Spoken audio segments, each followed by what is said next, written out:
يا من يرى مد البعود جناحها في ظلمة الليل البهيم لليلي، ويرى من أعطى وروقها في جسمها والمخ في تلك العظام اللحلي. الله. السلام عليكم ورحمة الله وبركاته. وعليكم السلام ورحمة الله. تولي الكابني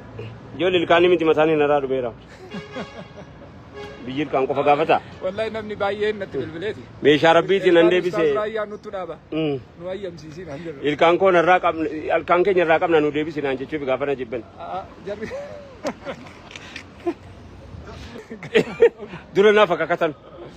غافا سيتاتي وفني الكان كين يلو دي بيسي سين جنو نانا جن اكام جرتو داوتو تكين نغادا قاتنو ربدني دغه فداغا قاتنو ارغو ربدني جوني akan qalbii keessa jiru nan beeka bar garuu wanni guddaan qalbii namaa keessa seenu miti jennaan qalbii namaa keessa tofee guddan da'u ni jabaan isa sana jidduu keenyaaf jidduu rabbiiti yoo haasaan dhume jidduu namaatii namaa bita qaayidaan rabbi yoo jidduu keenyaaf jidduu rabbii haasaan jiraati wanni jiraatamuuf isaaf jecha ta'e wanni haasaamuuf isaaf jecha ta'e wanni yaadamuuf namumaaf jecha ta'e dhugaatti haqa bira dhaabbachuu yeroo jiraatte qalbii namaa keessa rabbi nama jiraachisa gaafaas keessaa baatu jecha tokko jiraan keessaa baata bar jecha tokko ittiin fagaattee yookaan baay'attee miti kanatti jecha namaa keessaa ittiin baatu daqiiqaa 5 keessaa baata yoo rabbi nama dubbiin qalbii namaa keessatti hafuu kuni yoo rabbi nama eege malee hin danda'amu jira keen dubbiin qalbii namaa keessa jiraachuu kuni qaaliidha beek achitti of eeguun kan abbaate elaamma kanaafi bar dubbiin qalbii namaa keessa yoo jibbiin isaan qalbii keessa teesses dafee gadi hin ba'u yoo jaalalaan keessa baafte immoo guyyaa tokkotti ba'a yoo jibbiin isaan seente isa lammaffaa irratti yoo gaarii haasoftes gaarii kan kennamne hin dhaga'u gaafati jibbiin isaan seente gaafasi hammeenyaan seente gaafati naamusa dhabuudhaan seente yoo ati biyya alaa teesse hammeenyaan qalbii namaa keessa seente bakka ati hin jirretti abbaa keetiif haadha kee namni tuffata qabrii keessatti illee tuffata. walitti araarsuun hin ta'u yeroo gargarii maal jedhamsi fakkaata jalqaba yoo bakka hamaati jiraatte as kottu siin jedhan eega dhuftee immoo karaa qabatte immoo bakka ati irraa dhufte si beeyna jecha illee jala jira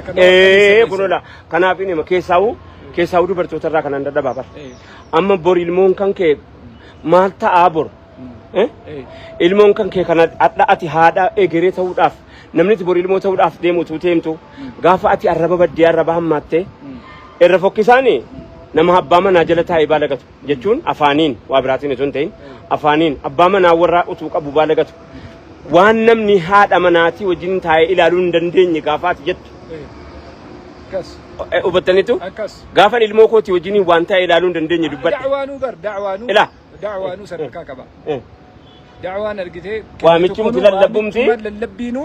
sadarkaa qaba nama dubbistu kana beeyta adda sabiyyii ogguu dubbistu waan haasoftuu fi dargaggeessa ogguu dubbistu waan haasoftuu fi maanguddoota hawwota kee ogguu dubbistu waan haasoftuu da'wama keessattuu usulubni da'waadha garaagarummaa qaba usuluba haasaa akkanaatii dhiisi araarsuun ilaamee isinumti akkana godhataa jirtu suni ana obboleettiidha sittiin qaanfadhe naati afaan kanaan fa'i baalagattee yookaan immoo waan hin taane dubbattu afaan kana walitti qabna namuma walitti qabna sabuma walitti qabna miti yoo atillee amantii qofa walitti hidhamnee ta'a yookaan